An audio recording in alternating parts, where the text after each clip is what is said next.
Good afternoon. I'm Tom Tripoli and welcome to what would have been episode 11. However, today, this video is really all about those of you who haven't had the opportunity to either go through the first looks or enjoy our new renovated golf house here as we move into our fourth day. What I really wanted to focus on right now is the changes and enhancements on the outside. We have three definable entrances now to the golf house. Our furthest north entrance is to our golf area, which would lead you into the men's and ladies' locker room, down the stairwell, into the golf shop. Of course, on our southernmost entrance, it's the entrance into our signature bar. In the middle, it's our grand entryway, which brings us right into the main golf house. So I'm going to go in now. First, I'm going to mask up. I'm now in your lobby area, which has been totally redone to go ahead and greet you and welcome you into your renovated golf house. But before I go any further, the rest of our journey is going to be led by our chairman of the design committee, Mrs. Elizabeth Brunderman. Mrs. Brunderman, can you tell me what the inspiration was for the lobby?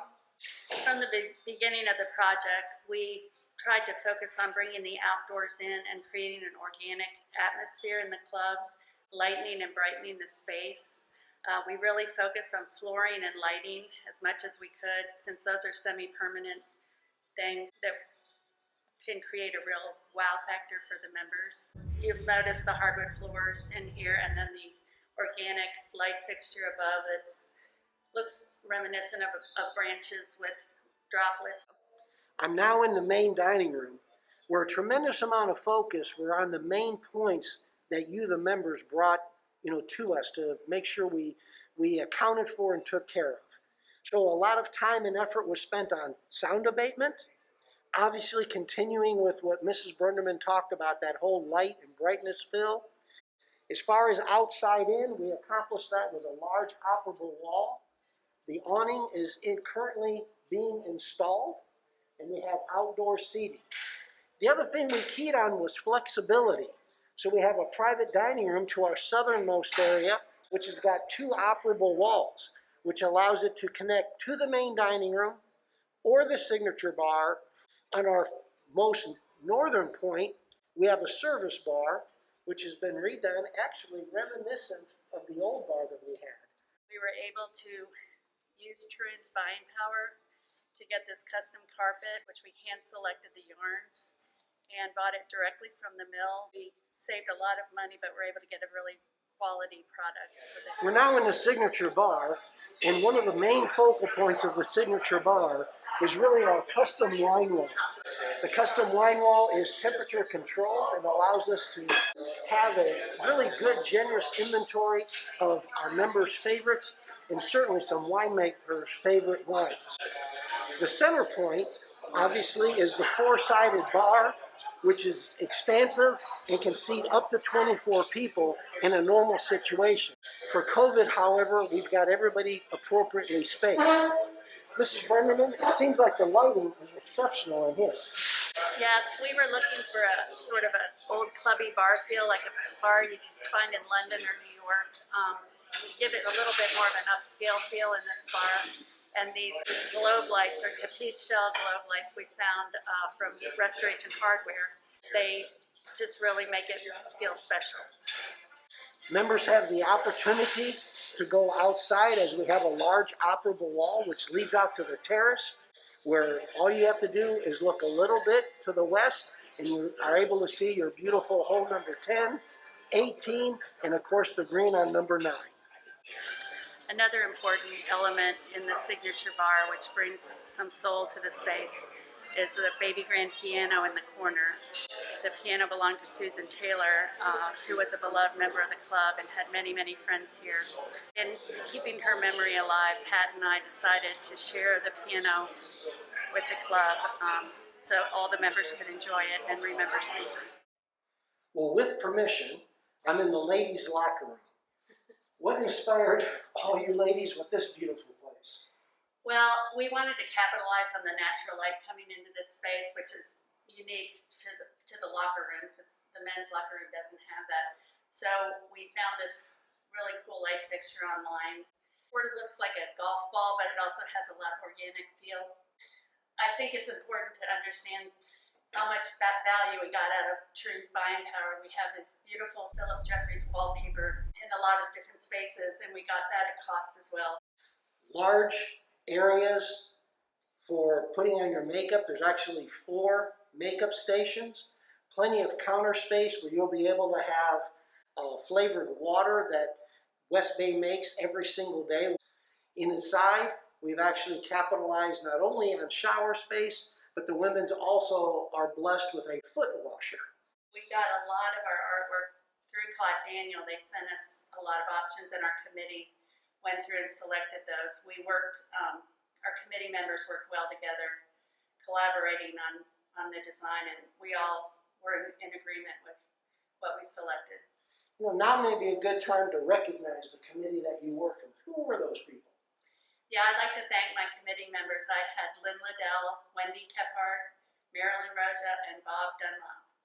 And then Bob also served on the construction committee, so he was another liaison to communicate between the 2 groups and make sure the project turned out as best it could.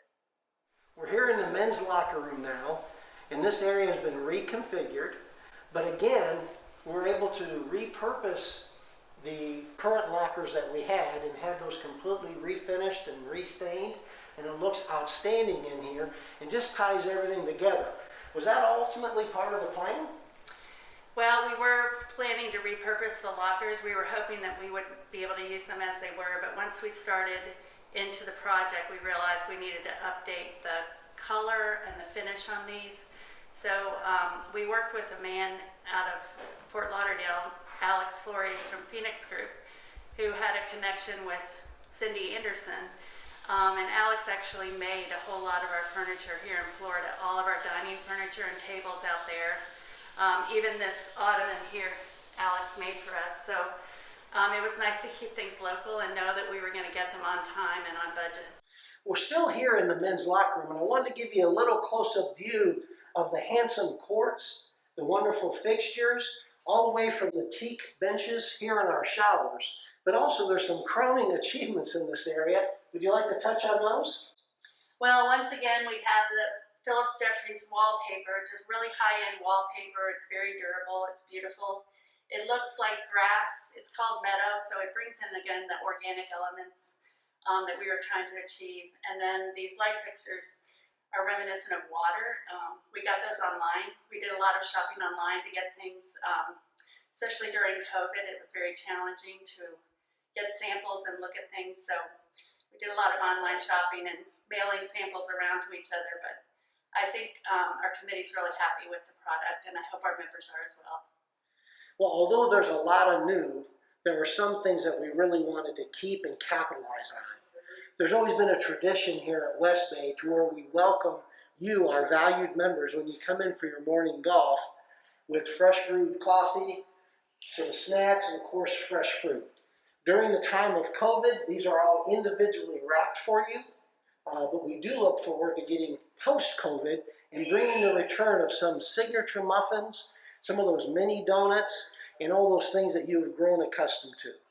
I'm standing outside our golf shop, and what you'll immediately notice is, you know, it's a much larger entryway. We have a double storefront doors that allow you much easier access in, and 2 very large windows which add a lot of light into the space. The golf shop, just like the golf house, when you come in, is mask required. Inside the golf shop, a lot is similar, but it really, all that's similar is the actual placement of the space, because Mrs. Brennerman, it looks to me like just about everything has changed. Well, we did a new flooring, luxury vinyl plank flooring in here. Opened up the front with more window space, so more natural light, and that gave us more room to merchandise and spread things out a little bit. We got a new merchandising wall that is helping to modernize the feel of the space. It's a work in progress, but we're going to be upgrading the lighting in here and doing some more things in the golf shop, but it's already feeling lighter and brighter. I hope that we were able to give you a glimpse of your new renovated golf shop. We touched on the lobby, the main dining room, the signature bar, both locker rooms, and of course the golf shop. But in addition to that, we've got additional restrooms. We reconfigured the way that your behind the scenes golf carts are handled, and actually also did some very minor modifications in the kitchen. The byproduct is, we hope, an elevated experience for you, our valued member, that is second to none. Thank you very much.